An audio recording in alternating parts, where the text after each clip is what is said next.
큰 길이 열려야 새로운 문명이 형성되는 거다. 우리는 단 한 번도 인류 문명의 중심에 설 기회가 주어져 있지 않은 거예요. 지금 개통돼서 이 상용화되는 기간이 마지막 기회이고 굉장히 절박한 기회입니다. 러시아는 전쟁이 끝나면 경제가 완전히 무너집니다. 대불황으로 갑니다. 근데 우리나라의 거점 항구 입지로는 부산, 울산 여기가 있는데 이게 전부 녹슬어가는 구식, 레거시 산업단지입니다. 그런데 한국하고 중국을 비교해보면 이 중국이 물동량 처리 능력이 한국의 10배쯤 됩니다.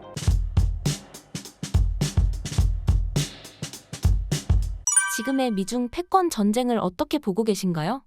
지금 상황을 얘기하려 그러면 앞의 상황부터 이게 어떻게 전개 내려오는지를 알아야 되거든요. 근데 이제 선발 산업국과 후발 산업국이 있으면 그러면 선발 산업국이 좋은 상품을 더 좋은 기술로 더 잘 만들고 후발 산업국은 기술도 떨어져 자본도 떨어져 잘 못 만들잖아요. 그래서 시장에서 자유무역을 하면 선발 산업국이 일방적으로 유리하겠죠. 더 좋은 물건을 만드니까. 그래서 후발 산업국은 다 망하고 못 쫓아가지 않습니까? 그래서 보호무역을 시작하는 겁니다. 선발국에서 만든 좋은 물건에 관세를 붙여가지고 가격을 높이면 후발국 상품도 팔릴 수 있는 거죠. 그러면 누가 더 공정한 거냐? 선발국 입장에서는 시장에서 그냥 물건을 더 좋은 물건 만들어서 팔면 우리가 이겨야 되는데, 근데 후발국 입장에서는 아니 어린애하고 어른하고 1대1로 싸우면 어른이 어린아이를 두드려 패는 게 이게 공정한 거냐? 이렇게 얘기할 수 있잖아요. 그러니까 우리가 바둑을 뜰 때 잘 뜨는 사람은 못 뜨는 사람한테 야 2점 3점 놓고 떠 젖바둑 해주는 게 공정한 건지 아니면 그냥 해서 강한 사람이 무조건 이기는 게 공정한 건지는 보는 각도에 따라서 완전히 다른 거예요.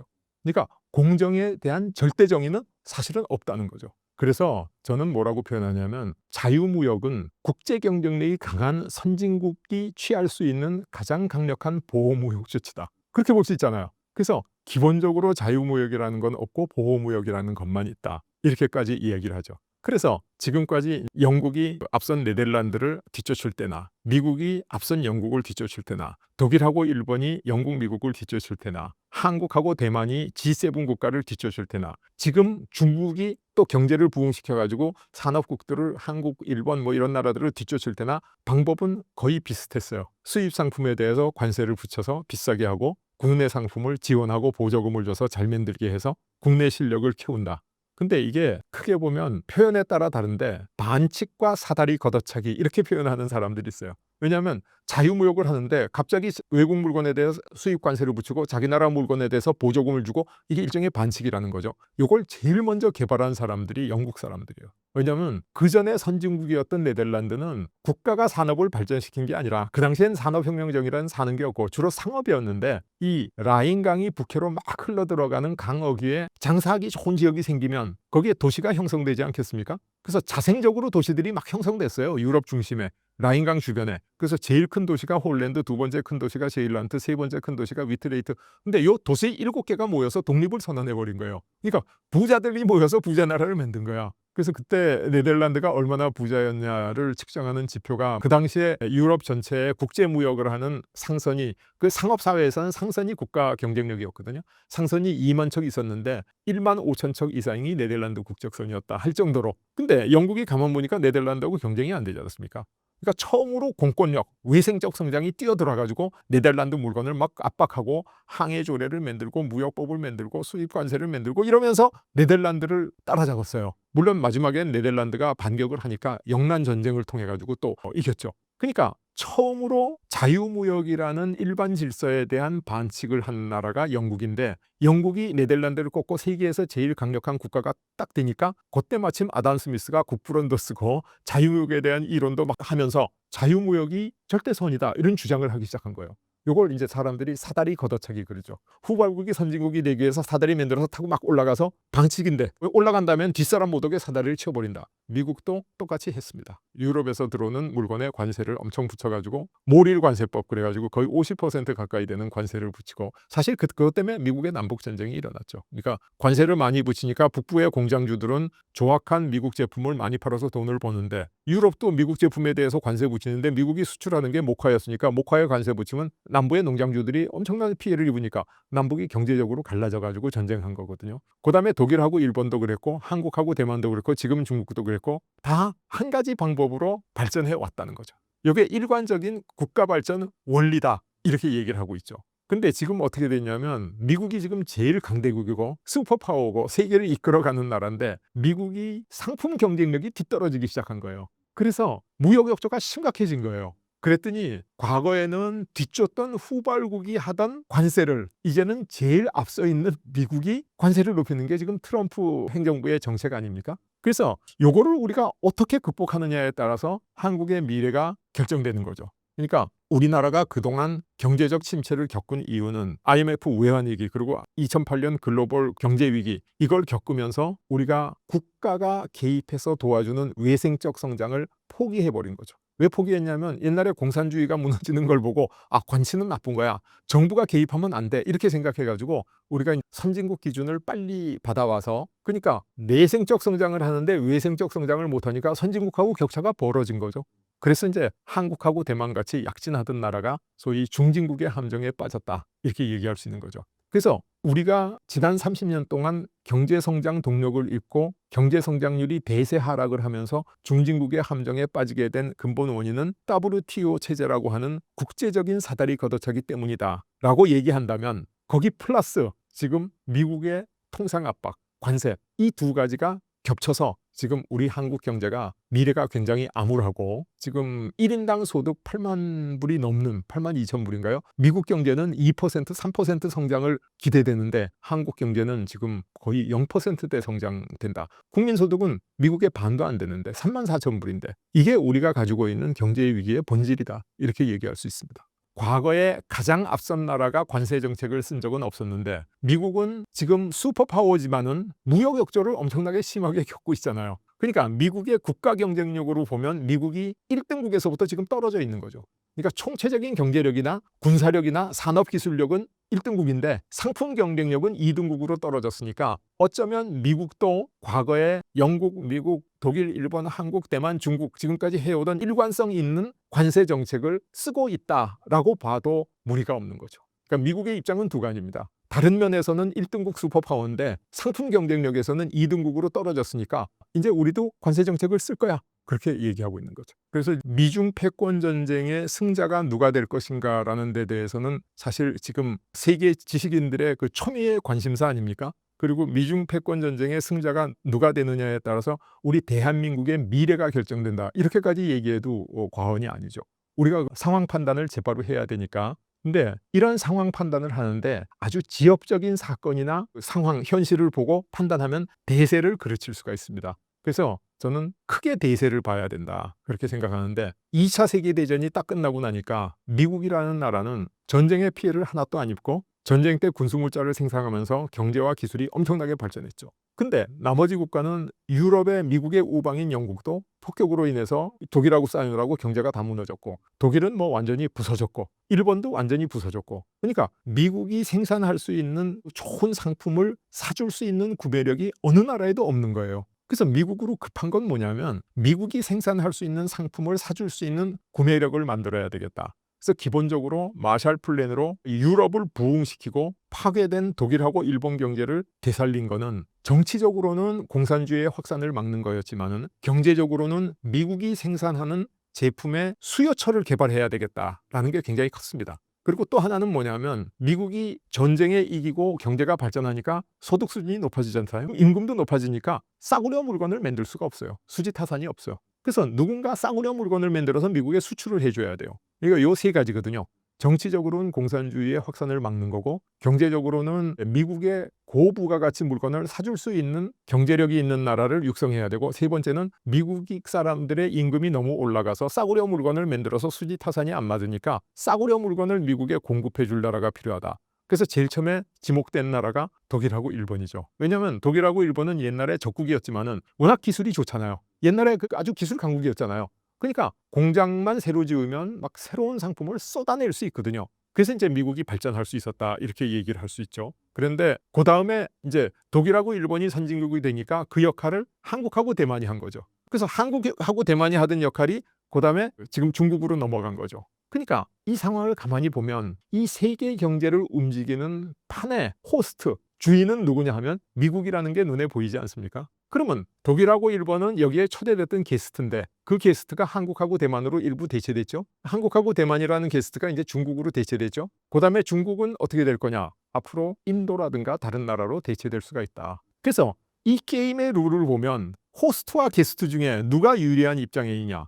호스트가 일방적인 유리한 입장이죠. 왜냐하면 호스트는 게스트를 바꿀 수 있지만은 게스트는 호스트를 바꿀 수 없다. 이런 측면에서 이제 미국이 굉장히 유리한 위치에 있다. 물론 지역적이고 뭐 군사력 뭐 하나하나 얘기하면 얘기할 게 너무너무 많지만은 크게 볼 때 미국이 유리하지 않을 수 없다. 이렇게 얘기할 수 있습니다. 신간 제목 대한민국 마지막 기회가 온다 해서 마지막 기회를 뭐로 보시는 걸까요? 마지막 기회가 이 책 제목인데 원래 제가 원제를 지어서 출판사에 보내기는 처음이자 마지막 기회가 온다로 지었습니다. 처음이자. 저는 어렸을 때부터 아니 왜 우리 민족은 우리 조상은 유구한 역사를 전통을 자랑하고 저력과 슬기를 가진 민족이라고 늘 배웠는데 인류 문명의 중심에 한 번도 서지 못했지? 그게 의문이었어요. 왜 침략만 받았지? 근데 제가 문명사를 공부하고 해보니까 문명이라고 하는 것은 큰 길이 열려야 새로운 문명이 형성되는 거다. 그러니까 예를 들어서 우리가 강남역 사거리에 있는 백화점은 아주 성업 중이지 않습니까? 근데 저 지방에 아주 산골길 옆에 백화점 지어놓으면 그게 되겠어요?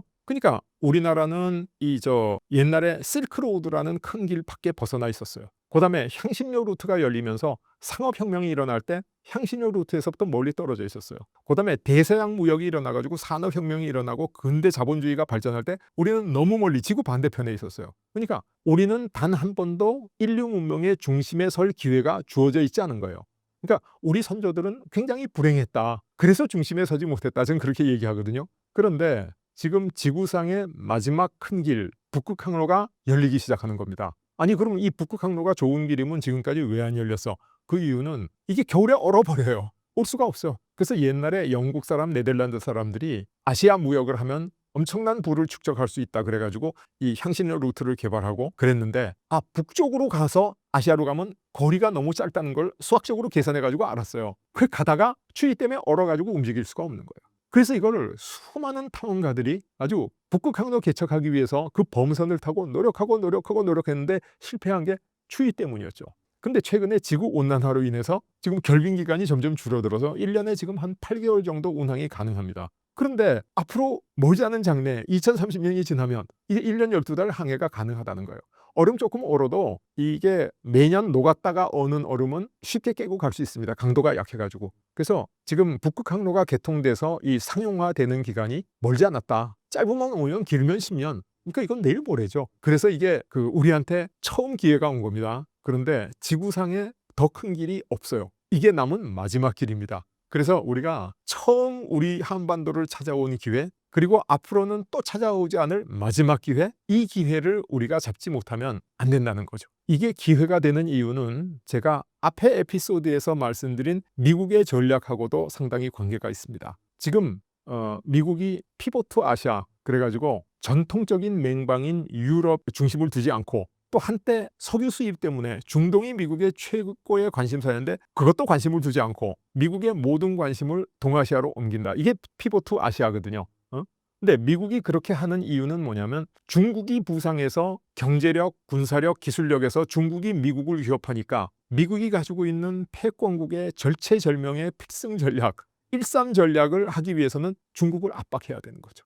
근데 중국을 압박하려고 그러면 어떻게 해야 되냐면 북극항로가 미국한테 아주 필요한 거죠. 왜냐하면 북극항로가 이 유라시아 대륙을 감싸고 돌고 있기 때문에. 그래서 미국이 아시아로 오는 이유는 중국과의 패권 질서, 패권 쟁탈전을 위해서 미국의 가장 중요한 관심사가 바로 아시아로 오는 거다. 그 다음에 두 번째는 뭐냐면 우크라이나하고 러시아가 전쟁을 했잖아요. 근데 우크라이나를 EU가 전체적으로 살상 무기를 지원하고 돕지 않습니까? 그러면 러시아는 이제 유럽 국가들하고 앞으로 상당 기간 동안 관계 개선을 못합니다. 수십만 명이 죽었다 그러는데 그게 다 형제들이고 자매들 아니에요? 근데 그 관계 개선이 되겠어요? 그러니까 러시아는 이 기회에 유럽 국가로부터 아시아 국가로 거듭날 수밖에 없어요. 그래서 이제 아시아로 오는 겁니다. 근데 마침 북극항로가 녹아내리니까 러시아는 북극항로를 통해서 아시아로 올라고 동진하게 되죠. 근데 이 북극항로는 대부분이 러시아의 영해나 러시아의 세력권 안에 있습니다. 그래서 러시아가 절대적인 권한은 갖고 있지만은 물론 베링 해협에서 알라스카하고 만나가지고 미국도 상당한 영향력이 있습니다. 그리고 미국의 자본력이나 경제력이나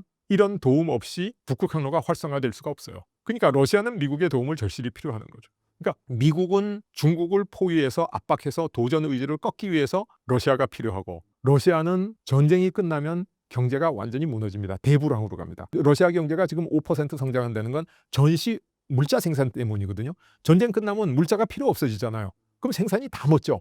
그러면 러시아가 이 대불황을 극복하기 위해서는 러시아가 엄청나게 가지고 있는 석유, 가스, 곡식 이런 지하 자원을 막 엄청나게 팔아치워야 이걸 겪을 수 있거든요. 그러니까 러시아가 이런 위기 상황에서 전후에 뭔가 전후 극복을 하기 위해서 북극 항로를 통해서 석유와 가스와 이런 거를 팔고 장기 계약을 맺을 때 우리는 석유 한 방울 나지 않으니까 우리가 그걸 다 사다 써야 되지 않습니까? 그러니까 요 기회를 놓치면 우리가 러시아의 석유도 가스도 혜택 보기가 어렵다는 거죠. 왜냐하면 석유, 가스 같은 건 물건 사다 팔고 그다음 딴 사람한테 팔고 그게 안 되거든요. 파이프라인 한번 묻어두면 주구장창 그 파이프라인으로 가스를 공급해야 되는데, 지금 러시아에서 천연가스 파이프라인이 지금 중국으로 이미 가 있는데 지금 두 번째 시베리아 힘, 그래서 더 큰 파이프라인을 만드는 걸 하고 있거든요.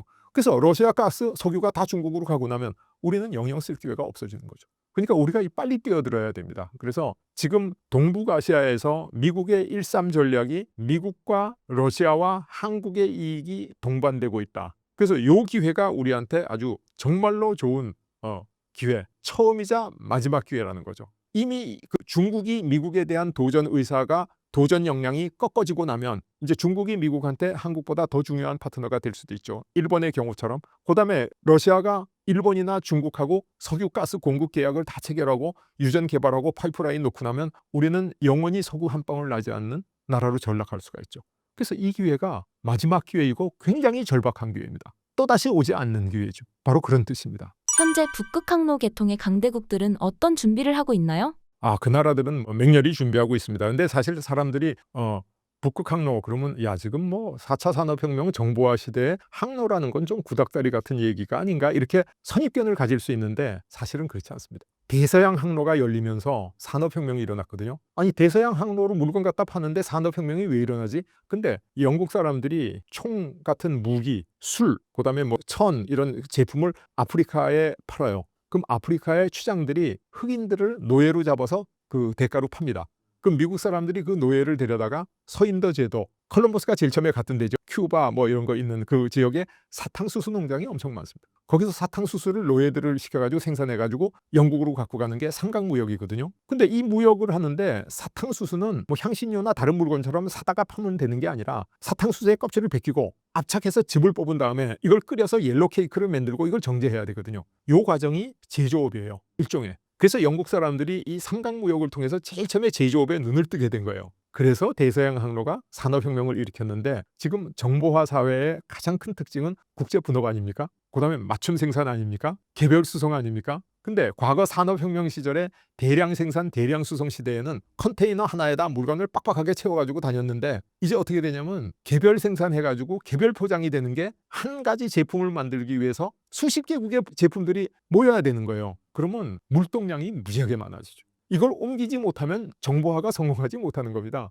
그래서 지금 우리가 많이 쓰고 있는 수에즈 항로라 그러는데, 말라카 해협의 적체, 수에즈 운하의 적체, 남중국 해의 분쟁, 이것 때문에 지금 있는 수에즈 항로, 적도 항로 혹은 남방 항로가 정보화 사회의 물량을 소화할 수가 없어요. 그러면 정보화 사회의 물량을 소화할 수 있는 대체 항로가 필요한데, 그게 바로 북극 항로라는 겁니다. 그래서 북극 항로가 열리면 4차 산업혁명이 완성된다는 거예요. 그래서 사실 4차 산업혁명이 정보화 혁명이지만은 북극 항로를 기반으로 이게 완성될 수밖에 없다라는 게 이제 문명사를 연구하고 산업혁명을 연구한 저 같은 사람들의 결론이죠. 근데 여기에 대해서 어떤 준비를 하고 있냐? 일본 맹렬히 준비하고 있습니다. 일본이 태평양 전쟁을 했던 이유가 ABCD 라인, 그래서 아메리카, 브리튼, 차이나, 더치, 이 4개국이 일본에 대해서 석유 금수 조치를 취하거든요. 그래서 일본이 전쟁을 하지 않을 수가 없었어요. 일본은 이 뼈아픈 그 기억을 갖고 있죠. 그래서 그걸 극복하려고 한때 이 동남아 유전지대를 다 점령했다가 이제 앞으로 동남아 유전지를 다시 점령할 수 없지 않습니까? 그래서 일본은 이 북극 항로하고 북방 진출에 오래전부터 엄청난 노력을 들이고, 오늘 제가 그 자료를 다 말씀드릴 수는 없지만 아주 치밀하게 준비하고 있습니다. 그게 일본이고, 중국은 1대1로 사업이라는 게 있지 않습니까? 근데 이걸 빙하 실크로드 그래가지고 북극 항로로 지금 발전시키고 있어요. 그래가지고 지금 1년에 8개월 정도밖에 항해 못하는데 수익성이 별로 없는 북극 항로에 이미 컨테이너 상선들을 띄워가지고 선점 효과를 노리려고 맹렬히 준비하고 있습니다. 그래서 이 북극 인접 국가들이 만든 이사회에도 옵서버 국가로 가입했고 우리도 물론 옵서버 국가입니다만 아주 북극 항로에 아주 엄청난 노력을 들이고 있어요. 그리고 우리가 잘 아다시피 중국 사람들이 그린란드에도 눈독을 들이고 굉장히 노력해서 미국이 거기에 대해서 굉장히 반발해서 그린란드를 접수하겠다. 군사력도 사용을 배제하지 않겠다. 이렇게까지 얘기하고 있잖아요. 이게 바로 우리가 얘기하는 우리가 아까 얘기한 그 러시아 쪽으로 가는 북동 항로와 그 북극의 반대편 카나다 쪽으로 가는 북서 항로거든요. 그러니까 지금 일본, 중국, 미국 이 강대국이란 나라들은 전부 북극 항로 준비에 막 미진하고 있다 이렇게도 과언이 아니죠. 근데 우리는 준비하고 있느냐? 별로 안 하고 있어요. 어떤 사람들은 뭐라 하냐면 야 북극 항로 그게 언제 녹아내릴 거라고 그렇게 좀 현실적이지 않는 얘기처럼 생각하는데 그런 얘기 들으면 정말 가슴이 아파요. 왜냐하면 미국 같은 나라가 이렇게 선진 강대국이 될 수 있었던 이유는 그 동부 13개주에서 겨우 영국으로부터 독립한 나라가 엄청난 거금을 주고 중간에 루이지아나라는 미국의 중부를 프랑스의 나폴레옹으로부터 사버리지 않습니까? 그거는 그 당시로 보면 정말 몇십 년, 몇백 년, 100년 후를 위한 투자지 당장 필요 없는데 그걸 했거든요. 그다음에 미국이 알래스카를 러시아로부터 살 때 사람들이 뭐라고 비난했냐면 그 북극곰의 녹슬은 냉장고를 돈을 주고 샀다. 뭐 비난하는 사람은 그랬죠. 근데 미국이 그거 사가지고 지금 알래스카가 미국이 세계 경영의 전초 기지가 돼 있지 않습니까? 근데 지금 당장 필요가 없고 북극 항로가 개통된 것도 우리 러시아 쪽 북동 항로는 개통이 빠른데 카나다 쪽 북극 항로는 훨씬 늦어요. 그런데도 불구하고 그린란드를 매입하겠다. 그게 선진국의 지도자고 그런 선진국의 지도자를 지지하는 국민이 선진국 국민인 겁니다. 근데 지금 북극 항로가 언제 녹아내리냐 이렇게 얘기하는 사람들은 죄송하지만 좀 후진국 국민이라고 얘기할 수가 있죠. 그래서 지금 북극 항로는 곧 열립니다. 그리고 이거는 대한민국의 미래입니다. 그래서 우리가 여기 맹렬히 뛰어들어야 되는데 선진국은 다 하고 있는데 우리는 지금 안 하고 있죠. 못 하고 있죠. 몰라서 정말로 안타까운 일입니다. 북극 항로에 있어서 한국이 선택해야 할 전략은 무엇이라고 보시나요? 우리가 급히 해야 될 게 한러 관계 개선을 서둘러야 됩니다. 왜냐하면 우리가 얘기하는 이 북동 항로는 거의 러시아의 통제권 안에 있고 또 이 러우 전쟁이 아마 머지않아 끝날 겁니다. 양쪽이 다 지쳐 있기 때문에 끝나면 러시아는 단기적으로 이 북극 항로를 통해서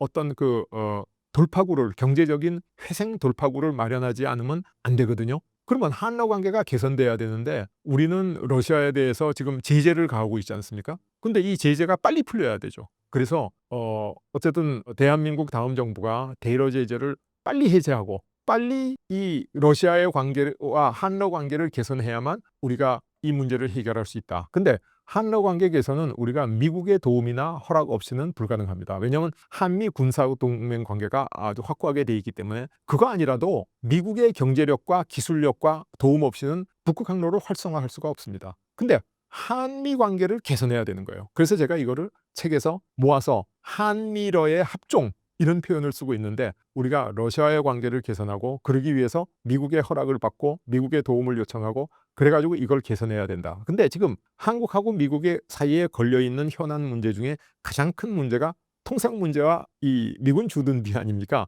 아마 다음 정부가 들었으면 트럼프가 아주 강력하게 우리한테 그걸 요청할 겁니다. 근데 사실 미국하고 우리가 1대1로 부딪혀서 덕볼 일은 없습니다. 우리가 미국보다 약한 나라고 작은 나라라고 그런 뜻만 아니라 우리는 미국에 수출을 많이 하고 미국은 우리한테 수출을 못하니까 우리가 거기에 아주 강대강으로 대응할 수가 없는 거죠. 그래서 불가피하게 미국의 요구를 상당 부분 수용해야 됩니다. 근데 미국의 요구를 수용할 때 우리가 해야 될 일은 뭐냐면 미국의 요구를 수용함으로써 우리가 경제적으로 입는 부담이 생기지 않겠어요? 그 부담의 10배, 20배를 한러 협력에서 되찾아야 된다는 거죠. 그럼 우리가 미국에 뺏긴 걸 러시아에서 빼서 그럼 러시아는 손해보는 거야? 그렇지 않다는 거예요. 지금 러시아는 이 전쟁이 끝나면 대불황을 탈출하기 위해서 협력이 필요하고 한국과 러시아의 관계는 윈윈의 관계가 윈윈의 관계가 보완 관계라는 거죠. 경쟁이 아니라 보완. 우리는 러시아에 주고 러시아는 우리가 받고.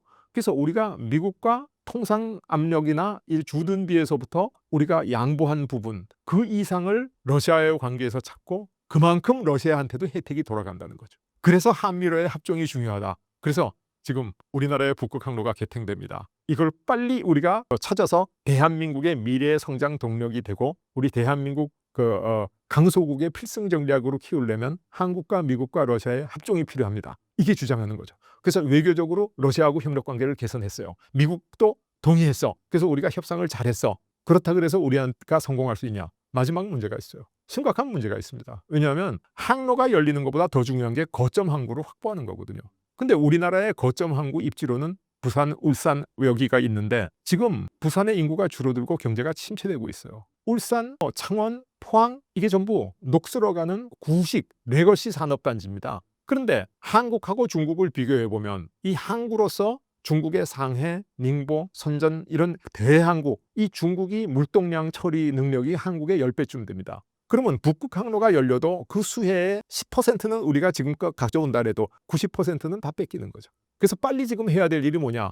부울경을 살려야 돼요. 부산 경제를 살리고 울산, 포항 여기를 첨단 산업화하고 그래서 북극 항로의 거점 항구를 확보할 수 있는 기반을 마련해야 돼요. 그래서 저는 지금 이 부울경을 살려서 북극 항로의 거점 항구를 확보하기 위한 준비는 마치 한때 우리가 대한민국의 국운을 걸고 경부 고속도로를 만드는 것, 그 이상의 거국적인 사업으로 추진을 해야 된다. 제가 그렇게 말씀드릴 수 있죠. 구독자님들에게 한 말씀 부탁드립니다. 제가 이제 강연할 때도 얘기하고 또 책에도 그런 얘기를 쓰는데 제가 정치인으로 가장 존경하는 사람이 누구냐고 부르면 독일의 비스마르크라는 재상입니다. 왜 가장 존경하냐? 이 사람만큼 국가를 발전시킨 사람이 없기 때문이죠. 그래서 비스마르크 이전의 독일을 후진국 독일, 강소국 독일, 프러시아죠 라고 하면 비스마르크 이후의 독일을 강대국 독일, 선진국 독일로 바꿔놨죠. 그래서 독일의 역사는 비스마르크 전과 후로 나뉜다 이런 말이 있습니다. 그런데 비스마르크가 한 명언 중에 명언, 제가 제일 좋아하는 명언이 뭐냐 하면 행운의 여신이 다가왔을 때 그 옷자락을 움켜쥐는 것이 진정한 정치인의 임무다. 그걸 한 사람이 본인 비스마르크라는 거죠. 근데 지금 우리에게 다가오고 있는 행운의 여신이 뭐냐? 바로 북극 항로입니다. 다가왔을 때가 언제냐? 러시아 우크라이나 전쟁이 끝나고 러시아가 동진하고 미국이 아시아의 피보트 아시아로 왔을 때입니다. 그래서 다음 21대 대통령께서 꼭 이 기회를 움켜잡는 행운의 여신의 옷자락을 움켜잡는 그런 진정한 대한민국의 지도자가 되시기를 기대합니다.